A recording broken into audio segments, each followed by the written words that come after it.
broadcast from there. Protest was good. Protest was good. But what do you think? We're going to bring you more on the front. But let me say good morning to Sotikari Ayodele Tunde. Good morning, comrade, and good morning to you, Sotikari. Hope you are doing very, very well. But now let's cross over to North London Studios, where Mr. Olayomi Koiki is. Tommy, morning.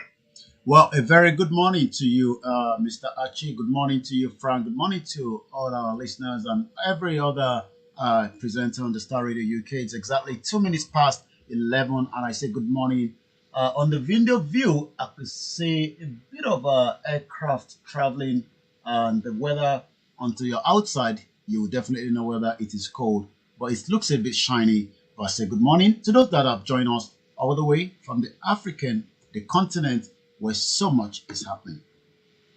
Yes. How are you doing, sir? Well, I've just had the breakfast. I'm doing very well. It's good to be back again as usual. I'd like to say that it is the Wednesday of the show, Niger Voices. We will definitely be on air later on at just about 1800 Niger Voices. We will definitely be on air later on. Let's get on there. Now, interestingly, one that the Lekki Tollgate massacre and the inquiry that has been done and the report that has come out is virtually going everywhere across the globe. I mean, we have the US, we have the UK, and other advanced countries saying that no, you have to make sure that you see to implement what is going on there. Some are thinking of even placing sanctions on Nigeria if they don't do anything about that because of the stance of government at the time, especially Lai Mohammed with what he said that, well, they say there is massacre, but there are no bodies to show for. Now, what is Nigeria looking at today?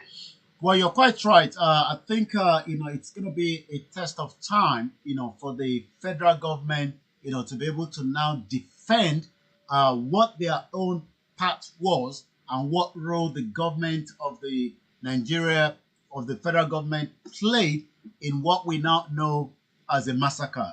I mean, using the word massacre means, multiple numbers of people that were killed in a particular situation like what happened at the Lekki toll gate. I mean, the federal government, after listening to the army, the chief of defense staff, in terms of his own view on this particular incident that we are discussing, which I might see if we can get the audio of the soundtrack of what he has to say. Let's hear what he has to say in his view when he was interviewed yesterday in Nigeria. I'd like to indicate that the normal procedure is to have such a report submitted to the convening authority, and then there will be a white paper that will be presented based on which one can make informed comments. But whatever it is currently, I'd like to indicate that the armed forces of Nigeria is a professional armed forces. We are pupilled by Nigerians and remain committed to constitutional mandates. We do not at this point think that Nigerians should make disparaging remarks regarding the armed forces of Nigeria, in the sense that we are a professional armed forces. If there are issues within the ambit of the provisions, it should not be right to disparage, men and women who have worked so hard to ensure that the territorial integrity of this nation is kept intact. So in the meantime, until I see the full text of the report, I may not be able to, but I can assure you that the armed forces of Nigeria are disciplined, well disciplined, and we do not...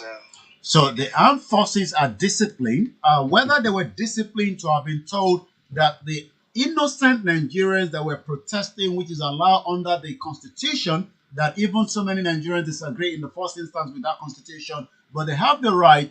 There was just too many allegations, and also, not allegations, rather, there were too many contradictory evidence based. The cameras were tampered with. The scene of the crime was swept up before 8 o'clock the next day in the morning. And it is just so many things that it might take some time before we review it. I know we are not really, we're pressed of time this morning, but at 1800 hours, we're going to be reviewing all that. But for now, let me come back again to you in the studio, because America government, as well as several human rights groups, including Amnesty International, yesterday called for action on the report of the Lagos State Judiciary Panel of Inquiry, and also the incident that took place October last year, 2020. Yes, listeners, updates from Nigeria with Mr. Olayomi Koiki in our North London studios. Remember, we're looking at the NSAS inquiry report that has come through.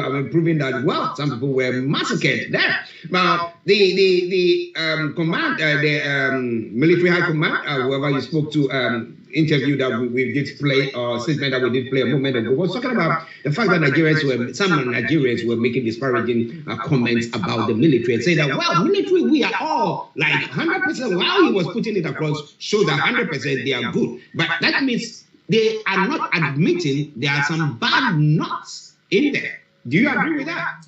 Well, I mean, in every institution and in every sector of a country, especially in Nigeria as an example, we will always have the bad egg. But the bad egg should have been removed, especially that would have not led to the situation where we saw, hundreds of people. I mean, in that report, 96 dead bodies attached as NSAS, not yet been claimed by their family members, is still in the mortuary. So as you said, you would have expected that, changes should have been done in advance when people were crying out loud, with evidence base of people being killed and people being extorted. And this is still happening as we speak after the old NSAS a year after. Now, what has been, I'm looking at Nigeria today. Now, what has been the reaction of the general public? What are they saying? Apart from what they say that they are making disparaging comments about the military, what are they saying? If you listen on the ground, what are people saying?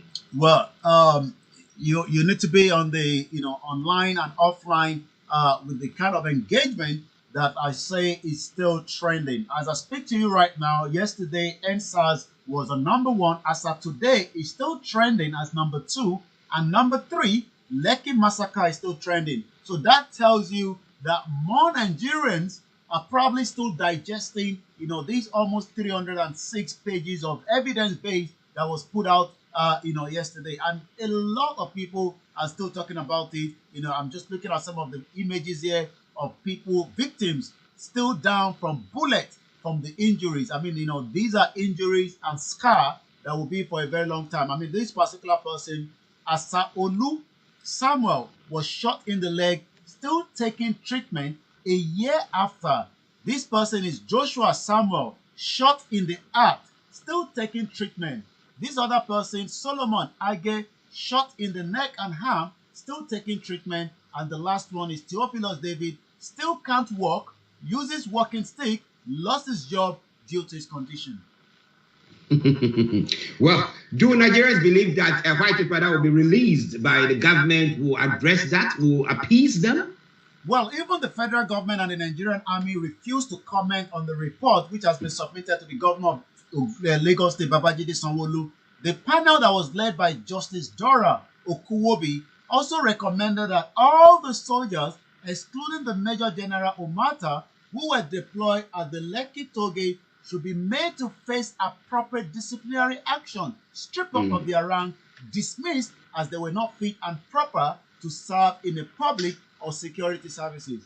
How that is going to happen, we are waiting to see whether the federal government, the Nigerian army, the voice that we played at the beginning was the voice of the defense minister, the chief of army staff, and you can already say that he says he hasn't looked at the evidence, the report yet, and you wonder what he's been doing, because these were his men that went in there. And last year, the one that was there prior to this was Buratai.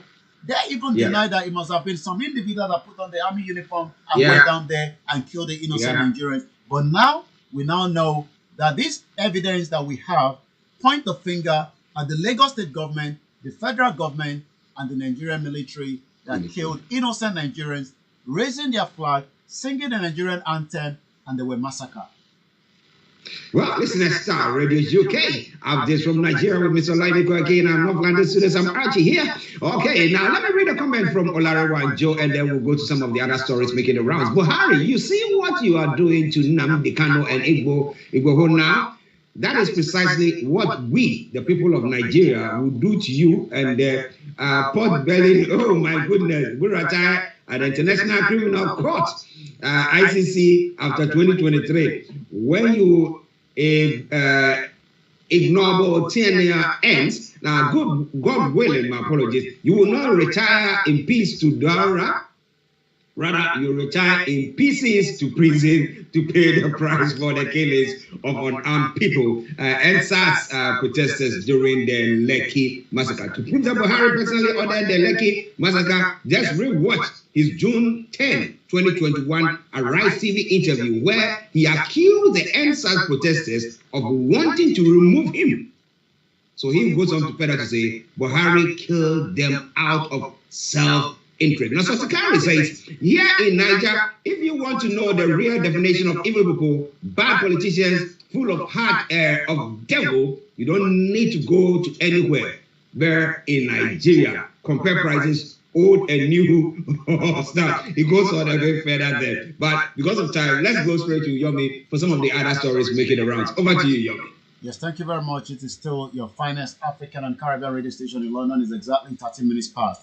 How we recover looted billions from United Kingdom and others. This is coming from the federal government of Nigeria. According to the headline, the federal government has given insight into how preventive measures adopted to check on corruption, manage and recover stolen assets has brought about the repatriation of the stolen fund stashed away overseas.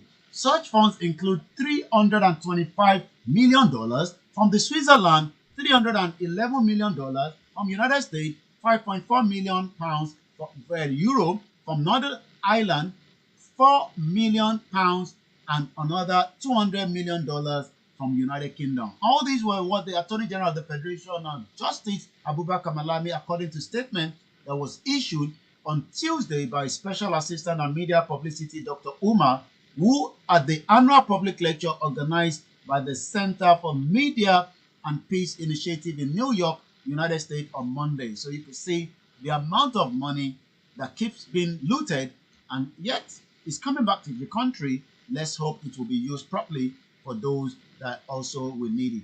Also, the minister backed ASU on earn allowance sharing formula. We know that ASU is back on again, but the Minister of State for Education, Chukwumeka, has backed the Academic Staff Union of University over the proposed sharing formula for the 22.1 billion earn allowance for the university and workers. Let's quickly touch some of the more other headlines. You're still watching the Starr Radio UK Morning Show, where we look at all the news coming out of Nigeria. Not a very good news as this one. 2 died as Ondo commercial motorcyclists protest killing of colleagues by policemen. Last week, it was in Lagos. A police officer literally stabbed an innocent person, and also more people end up killed. About 4 of them in somewhere in Lagos, in Alimosho local government, where the officer has stabbed this Keke Napel driver because of 100 naira, and that went into a kind of a chaos and anarchy within the state of that particular local government axis. The police reinforced, and another person that ended up to become 5 people were killed. A 14-year-old boy was killed, and according to the story that we'll listen and we watch the video, he was the one actually taking care of his blind mother each time, he has to do so. But now the mother has nobody to look after her. Ebonyi drivers bite up and swallow task force members' finger. What a very sad news. You can see the kind of frustration when it comes to the Lagos road or the Ebonyi road. A commercial driver yesterday bite off the finger of a task force member in Ebonyi State to escape arrest. The driver also swallowed the task force. The finger of the task force member identified as Iboko Kane.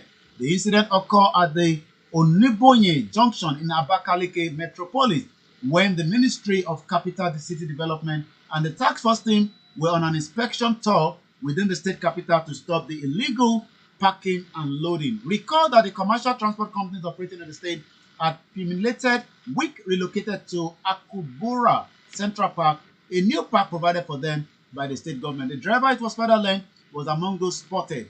So it seems not a very good one. The victim was taken to the emergency unit of Alex Ikweme Federal University Teaching Hospital, but we hope he will be able to get back as quickly as possible. He said it's very unfortunate that the driver can attack a law officer who is trying to organize the state to the point of chopping off his finger.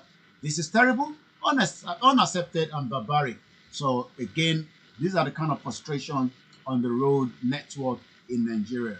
Let's take 2 more because of time constraint, and I'm going to come back again to you quickly in the studio. It's exactly the birthday of the former President Goodluck Jonathan, and President Muhammadu Buhari has facilitated with former President Goodluck Jonathan on his 64th birthday today, November the 17th, describing him as an apostle of peace and democracy in Africa. I'm sure that will probably be so, since he was able to allow the election to go free, because there was a lot of intention that the 2015 election would have become one of the chaotic aspects of things in Nigeria. And then I come back now to you in the studio. It is still Starr Radio UK, your finest African and Caribbean radio station in London. Well, listeners, Mr. Olayomi Koiki bringing you updates from Nigeria, from our North London studios. I'm Archie here, and quite interesting. But let me ask you a question when it comes to the police brutality against the populace. Let me talk about that. Now, you talked about last week when you were saying that a policeman stabbed someone. Now, the question is, are Nigerian police allowed to carry knives? Or maybe he was using a screwdriver. How did he stab the person? Or use a broken bottle? No, it was actually a knife. They are not allowed to carry a knife. But as you know, these are policemen that has become part and parcel of a particular community. The extortion, the corruption, and they're just kind of not fit to be part of a police officer. But again, because of the unchecked balance among the officers and lack of proper training and also orientation and the welfare. And yes, having a knife wouldn't have been a problem, but how do you then use a knife on the public is another question that I'm sure a lot of people would like to know. Interesting. Now about this gentleman, I call him gentleman, the driver who decided to bite someone's hand, finger, and then swallow it. I mean, at least if you bit it, just throw it down, let them go and fix it. That you would have expected to be the right norm, but it looks like the frustration. I mean, we see all kind of things happening. I mean, this was more shocking, but we've seen even some of these, tax force that also on a moving vehicle, move all the vehicle, the driver doesn't stop. And at some point, you know what's going to happen. Is either they're falling down and there's another vehicle coming behind and you can tell what could happen. Okay. Well, listeners, Starr Radio UK. If you have any comments, you can send them in. I promise you, we're going to read them. But now, let's go back to Yomi for some of the issues that's making the rounds on the social media platform as well. Over to you, Yomi. Well, like I said at the beginning, NSAS, Lekki massacre is still trending. And I'm sure the reason for that is a lot of Nigerians are now asking the question. This particular tweet by Biafra Nnamdi. Yesterday, I and a comrade visited the wife of a comrade whom was killed during the hashtag NSAS. This comrade left 3 daughters and a son for us to take care of. This comrade by name Nnamdi sacrificed his life for you. I must make sure we take care of what he left for us. And I could see, the dead body, which is right in front of me, and likewise, the wife and the children that has now been left because of the killings that we now know was a massacre. Another one here says, according to Maurice Ondamoyo, this is the thread of the average behavior of the shameless Nigerian politician. When election season is approaching, please don't laugh, it is serious. I saw there the former senator of Kogi, Dino Malaye, that was having a granite on his head. He's no longer a senator, but this was part of their gimmicks at the last election. There's another one that was having, this is the former happiness, I'm sure you remember the happiness minister. Yeah. Korocha. I even saw a video of him. He has now become also a pastor. He was in the church, and I think the Holy Spirit told him to pick up somebody from the, from those that were sitting, and then he said, "I'm going to bless you because I can feel that you really need money." I mean, I'm sure everybody needs money, and right here in the picture of God is having a little baby and feeding the baby like a gentle father. I'm sure a lot of the people that elect. There's another one here. This is the former Ekiti State Governor Fayose riding a motorbike. He's a clown. You see him like that. He's no longer the governor, and these are part. There's this other one, who is the former Nigerian Labour Congress, and now he was a minister, he was a governor, and that is the former Edo State Governor, which I'm going to remember his name. He's there, throwing, what we call, roasted roasted corn. So you could see that election is coming, and then most of them will do everything to make sure that they are well represented as well. Yes, Adam Oshiomhole. It was a one-time comrade at the Nigerian Labour Union until he becomes a governor, and you know what happened after that. Also, Aisha Yusuf. The thing that hurt me more than the killings at the Lekki toll gate was how member of the Lagos State House of Assembly threw #EndSARS protesters under the bus and were practically swearing allegiance to Tinubu. The citizens didn't matter, nor the protesters. All they care about was Tinubu. And according to Reno Mokere, #Buhari for prison 2023, that is what he has to say there. So I'm going to take one from the Lekki massacre we're looking at. I mean, it's the same thing, but let's look at what is up on the Lekki massacre there. And you can just see the image somebody has put out there by Ricardo Banks on Twitter. It happened, and we remember #EndSARS. So, the whole area of the Lekki toll gate, he has actually did a design, and it says, "Who gave the order?" ? And the other one is, remember their names, 2010, 2020, with a lot of names on that as well. And then the next one, it says, "We will never forget." And the last one says, "With the Nigerian flag, with a bit of blood around it, giant of Africa." Well, listeners, Starr Radio UK update from Nigeria with Mr. Olayomi Koiki. We'll be coming to, I wanted to ask you one question about the DJ, that lady DJ who had to flee, whether we've had any response from her now as to whether government has said, oh, we are apologizing, therefore come back. We want us to get updates from that. Now, Tosino Nash Olayomi says that, good afternoon from here, that is from Russia, from Moscow to be specific. He said Nigeria is a headquarters of criminal politicians. And then he goes over to say, which God created Nigerian politicians? Well, it's the same God who created you and I, but they decided to go wayward. Okay, now let's look at the DJ, that lady DJ. What do you talk about here? Her name is Catherine Uday, popularly known as DJ Switch, has reacted to the report by the Lagos State Judicial Panel of Inquiry.